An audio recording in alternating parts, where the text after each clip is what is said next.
साम्राज्य सामान्यांचा असामान्य आवाज।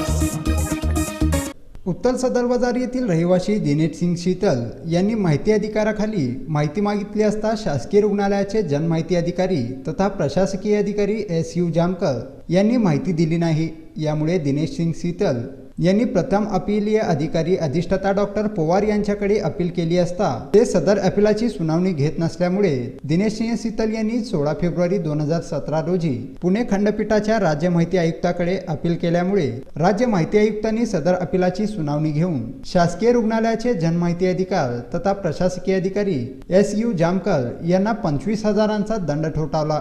तर तत्कालीन अधिष्ठाता डॉक्टर राजाराम पवार आणि डॉक्टर सुनील घाटे यांची विभागीय चौकशीचे आदेश दिले आहेत। यावेळी दिनेश सिंग शीतल यांनी प्रसारमाध्यमांशी बोलताना या संदर्भात अधिक माहिती दिली। हॉस्पिटल येथे कक्षीयोग्य पदाचे कामावर होते, त्यांचे निधन 2006 रोजी झाले। त्यांच्या जागेवरती मला अनुकंपाखाली नोकरी मिळण्यासाठी मी वारंवार हेलपाटेमार अर्ज निवेदन करून उपोषणाला बसलो होतो।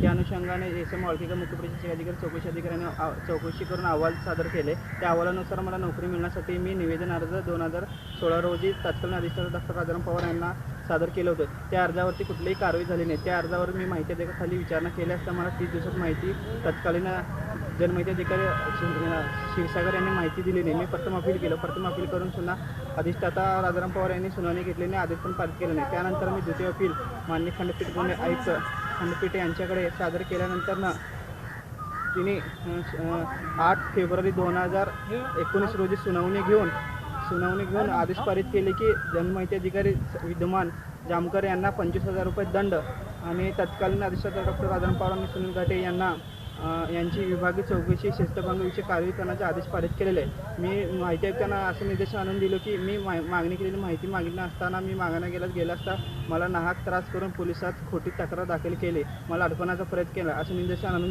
आणून दिल्यानंतर त्यांनी कारवाई करण्याचे आदेश पारित केलेले आहे। आणि आपल्या लोकप्रिय चॅनलमध्ये